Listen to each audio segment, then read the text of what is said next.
Assalamualaikum warahmatullahi wabarakatuh. Perkenalkan, nama saya Indah Juniarti dengan NIM channel 25042 dari program studi D3 Akuntansi. Di sini saya akan menjelaskan tentang penyusunan anggaran kas. Yuk simak penjelasannya. Yang pertama yaitu ada pengertian anggaran kas. Anggaran kas menunjukkan rencana sumber dan penggunaan kas selama tahun anggaran yang terdiri dari rencana penerimaan kas, yaitu aliran masuk, kas masuk, dan perencanaan pengeluaran kas, aliran kas keluar. Atau anggaran kas juga adalah suatu perencanaan yang menunjukkan penerimaan dan pengeluaran kas untuk mengetahui kapan akan terjadinya surplus dan defisit untuk suatu periode yang akan datang. Selanjutnya itu ada fungsi anggaran kas. Fungsi anggaran kas yaitu ada 4. Yang pertama, mengontrol arus kas. Yang kedua, perencanaan keuangan. Yang ketiga, evaluasi kinerja. Yang keempat, pengambilan keputusan. Fungsi yang pertama yaitu mengontrol arus kas. Anggaran membantu perusahaan dalam memantau penerimaan dan pengeluaran kas, sehingga dapat menghindari kekurangan atau kelebihan kas yang dapat mengganggu operasi bisnis. Yang kedua yaitu ada perencanaan keuangan. Dengan anggaran kas, perusahaan dapat merencanakan kebutuhan kas di masa depan, termasuk kapan harus menginvestasi surplus atau mencari sumber dana ketika defisit. Yang ketiga yaitu evaluasi kinerja. Anggaran kas memberikan gambaran kinerja perusahaan berdasarkan estimasi dan relasi arus kas. Ini memungkinkan evaluasi yang lebih baik terhadap efektivitas manajemen kas perusahaan. Yang keempat yaitu ada pengambilan keputusan. Berdasarkan proyeksi anggaran kas, manajemen dapat membuat keputusan yang terkait investasi, pembiayaan atau operasional jangka pendek. Dari keempat fungsi di atas, jadi kita dapat menarik kesimpulan bahwa anggaran kas memiliki peranan yang sangat penting dalam menjaga kesehatan keuangan perusahaan. Melalui pengendalian arus kas, perusahaan dapat memastikan kegiatan operasional berjalan lancar tanpa kekurangan atau kelebihan dana. Selain itu, anggaran kas membantu dalam perencanaan keuangan dengan memprediksi kebutuhan kas di masa depan.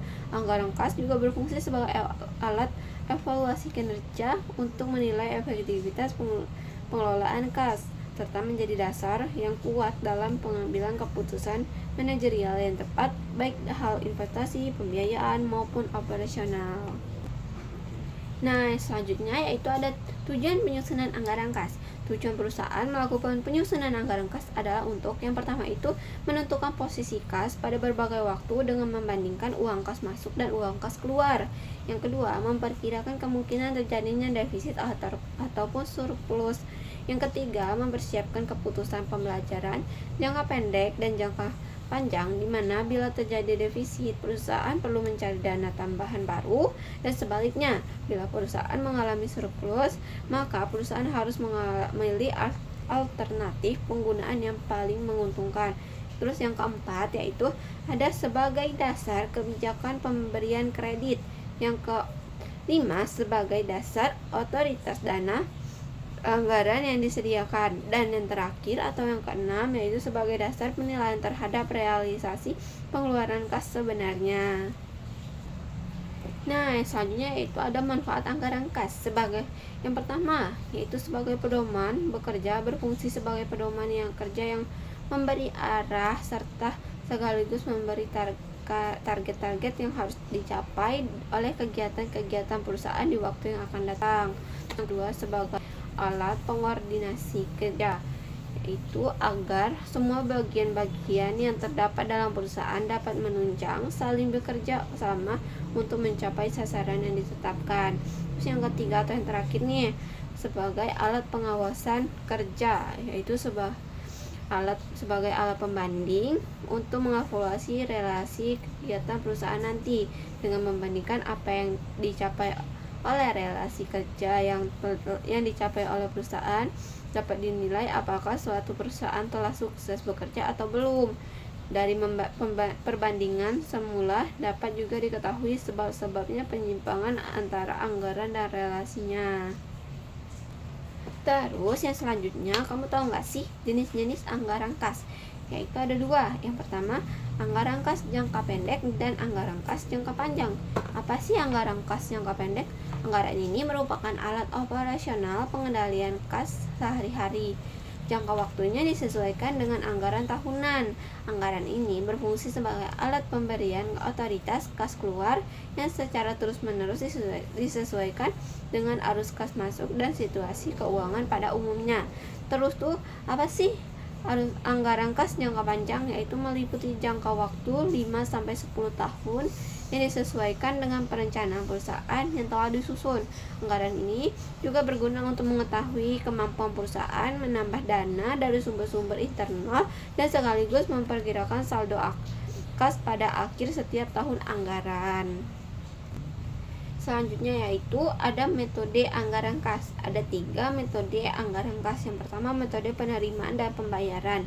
Dan yang kedua, metode untung dan rugi yang disesuaikan. Yang ketiga yaitu ada metode neraca.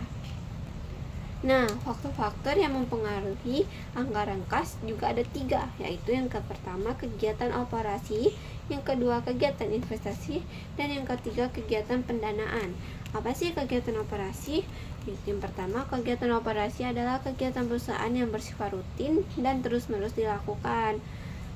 Terus, apa sih kegiatan investasi? Yaitu kegiatan yang dapat meningkatkan dan menurunkan aset tak lancar yang digunakan perusahaan. Kegiatan investasi seperti menjual dan membeli surat berharga jangka panjang. Terus tuh menjual dan membeli aset tetap ya, seperti tanah, bangunan, kendaraan, dan lain-lainnya. Yang ketiga yaitu ada kegiatan pendanaan. Apa itu kegiatan pendanaan? Kegiatan yang berkaitan dengan utang dan modal sendiri. Kegiatan pendanaan ini seperti menerima uang dalam bentuk utang yang berasal dari kreditur dan membayar pokok utang kepada kreditur, menerima uang dari pemodal atas saham yang dijual atau setor modal, dan membayar kepada pemodal atas saham bendahara yang dibeli atau prem untuk badan usaha yang bukan perseroan terbatas. Selanjutnya yaitu ada atau yang terakhir nih adalah langkah-langkah penyusunan anggaran kas. Yang pertama yaitu menyusun estimasi penerimaan kas. Terus yang kedua ada menyusun estimasi pengeluaran kas, dan yang terakhir atau yang ketiga menyusun estimasi posisi kas atau neraca kas. Nah, sekian penjelasan dari saya, lebih dan kurang saya mohon maaf. Terima kasih telah mendengarkan. Wassalamualaikum warahmatullahi wabarakatuh.